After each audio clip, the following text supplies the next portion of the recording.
안녕하세요. 경찰인재개발원 배현수입니다. 가정폭력 너무 어렵죠. 현장에서 대처도 적극적으로, 피해자 보호도 집중해야 되고, 그러기 위해서는 먼저 가정폭력이 뭔지 알아야겠죠. 여러분, 가정폭력이 뭐죠? 가족끼리 싸우는 거? 가정 내에서 일어나는 폭력? 네, 뭐 다 맞는 말이긴 한데 이번 시간을 통해서 조금 더 명확하게 한번 알아보자고요. 가정폭력에 대한 정의는 가정폭력 범죄의 처벌에 관한 특례법, 너무 길죠? 줄여서 가정폭력처벌법이라고 할게요. 여기 정의되어 있는데, 가정폭력이란 가정구성원 사이에 신체적, 정신적, 재산상 피해를 수반하는 행위라고 나와 있습니다. 그럼 여기서 우리는 가정 구성원에 대해서 조금 더 집중할 필요가 있는데요. 가정 구성원 역시 처벌법 제2조 제2호에서 명시하고 있습니다. 먼저 가목, 배우자 또는 배우자였던 자; 나목, 자기 또는 배우자와 직계존비속 관계; 다목, 계부모와 자녀, 정모서자 관계; 라목, 동거하는 친족, 이렇게 정의되어 있는데요. 유형별로 한번 살펴보도록 할게요. 자, 여러분들, 이혼한 사람끼리 서로 싸웠어요.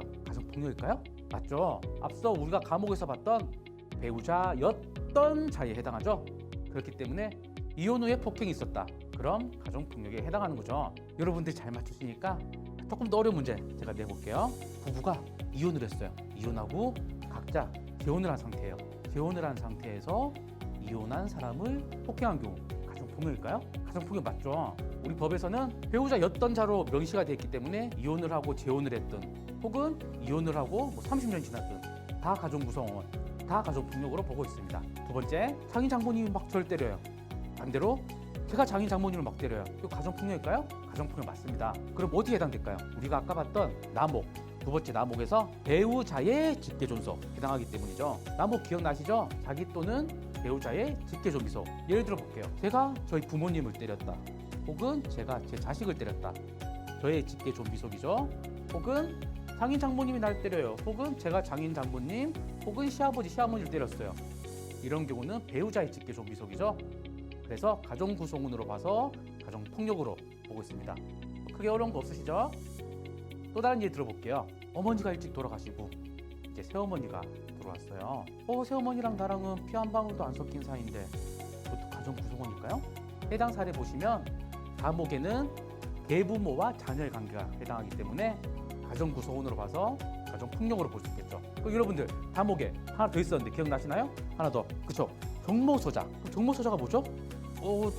말이 좀 어려운 것 같죠?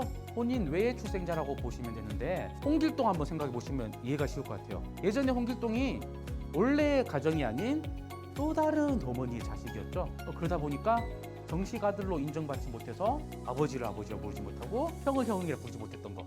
그럼 여기서 홍길동과 홍길동을 낳아주신 어머니가 아닌 원래의 아버지의 부인과 홍길동의 관계를 종모서자 관계라고 보시면 돼요. 만약에 홍길동의 아버지와 홍길동을 낳아주신 어머니가 홍길동을 때렸어요. 그럼 당연히 가정폭력이죠. 왜? 나목에 자신의 직계존비속에 해당하기 때문에. 하지만 아버지의 원래 부인이 홍길동을 때렸어요. 해당 사례에서는 다목에 있는 정모서자에 해당하기 때문에 가정폭력이 되는 거죠. 이 두 개 구별하셔야겠죠? 그리고 마지막으로 형제 자매끼리 서로 싸운 경우에 이거 가정폭력일까요? 그치, 가정폭력이지, 당연하지. 에이, 그게 무슨 가정폭력이야? 의견이 서로 분분하실 수 있는데 정답은 세모죠, 세모. 자, 형제 자매끼리 싸웠다면 한 가지 더 확인할 게 있죠. 바로 동거 여부. 그쵸? 여러분, 형제 자매는 몇 촌의 관계죠? 아버지 어머니로부터 이렇게 나왔으니 2촌의 친족 관계죠. 제가 앞에서 가목, 나목, 다목 그 어디에도 형제 자매는 언급한 적이 없죠. 그렇기 때문에 형제 자매일 경우에는 동거하는 경우에만 라목의 동거 친족에 해당해서 가정폭력에 해당하는 거죠. 같이 살고 있던 형제 자매끼리 싸웠어요. 그럼 당연히 가정폭력. 하지만 서로 결혼을 하고, 혹은 각자 분가해서 따로 살다가 명절에 혹은 주말에 잠깐 만나서 싸웠어요. 그렇다면 이런 경우에는 동거하는 관계로 볼 수 없기 때문에 가정폭력이 아닌 경우가 발생하는 거죠. 자, 이 차이점 아시겠죠? 이번 시간에 가정폭력, 그 중에서도 가정구성원에 대해서 알아봤는데요. 싸운 대상이 누구냐에 따라 사건 처리가 달라진다는 점, 이 점 꼭 명심하세요.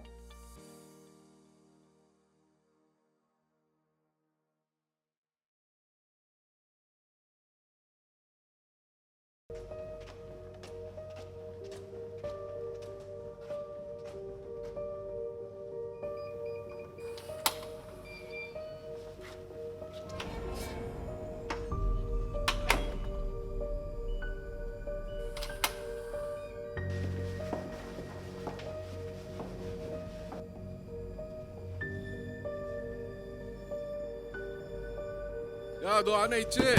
너 여기 사는 거 주소 다 떼보고 왔어. 문 안 열어?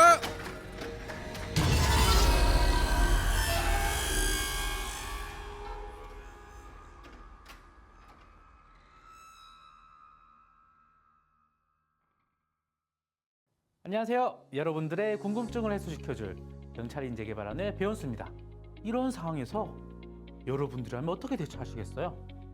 물론 여러 가지 방법들은 있겠죠. 먼저 부모 자식 간은 가정 구성원이죠.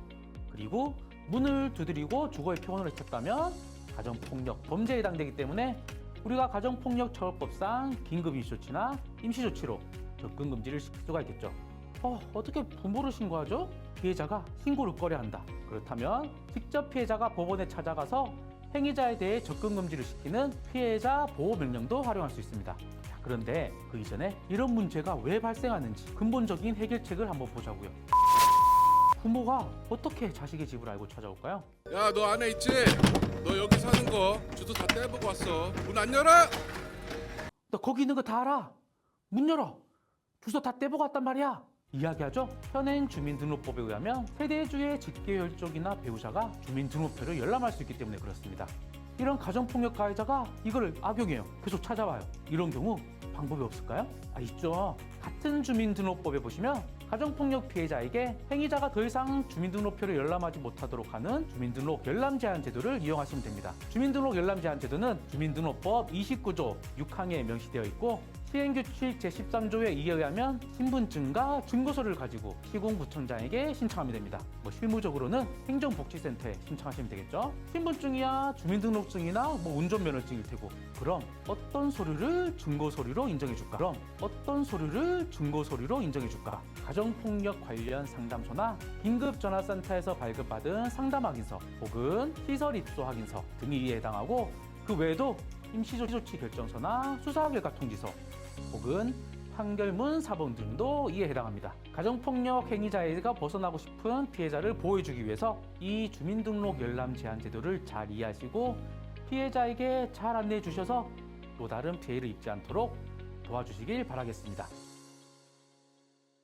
안녕하세요. 여러분들의 가정폭력 궁금증을 해결시켜줄 경찰인재개발원의 배원수입니다. 이번 시간에는 접근금지에 대해서 한번 알아볼 텐데요. 가정폭력 범죄 피해자들에 대해 해줄 수 있는 접근금지. 그렇다면 과연 그 100m 이내 접근금지의 100m 기준은 어떻게 될까요? 여러분들의 이해를 쉽게 저희 경찰인재개발원 지도를 가지고 왔습니다. 피해자가 지금 본관에 있는 상황이고요. 접근금지를 받은 가해자가 지금 후생관에 온 상황이에요. 피해자는 경찰에 신고를 하겠죠. 지금 접근금지 받은 사람이 100m 안에 들어왔다고. 피해자가 주장하는 건 바로 이런 경우죠. 직선거리를 판단해서 위반했다. 하지만 저 가해자는 경찰한테 얘기를 하겠죠. 아니 이게 무슨 위반이에요. 피해자 말대로 하면 저는 벽을 뚫고 담장을 뛰어넘고 하늘을 날아서 가야 되는 거리인데 이거는 사람이 갈 수 없는 거리다. 나는 위반이 아니다 라고 얘기하는 거죠. 제가 갈 수 있는 거리로 가장 가까운 거리로 가더라도 이미 100m를 훨씬 넘었기 때문에 나는 위반이 아니다. 이렇게 주장하는 상황에서 여러분들이 이게 위반인지 아닌지 판단을 하셔야 되는 거예요. 또 가해자가 이렇게 주장하는 경우도 있을 수 있겠죠. 나는 지금 몸이 안 좋아서 가까운 거리도 차를 타고 간다. 그러면은 거리가 또 달라지겠죠.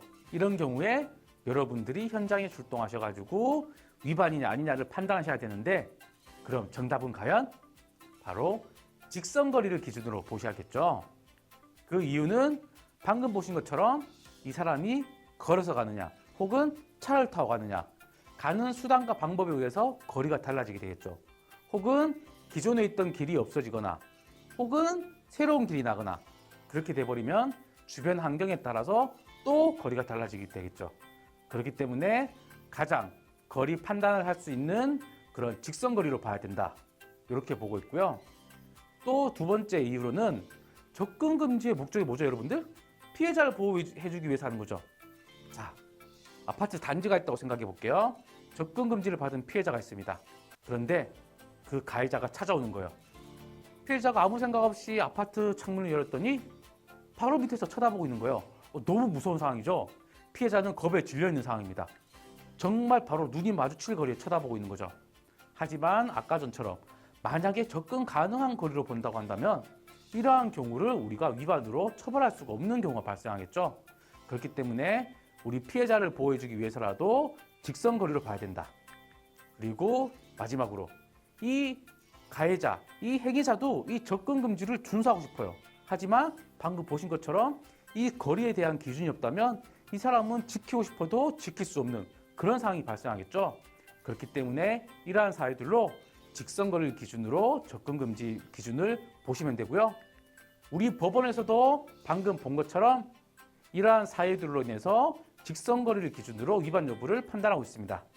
여러분들이 이런 신고 접하게 되면은 네이버 지도나 다음 지도에서 현재 위치 콕 찍고 일정 지점 콕 찍으면 바로 거리가 뜨잖아요.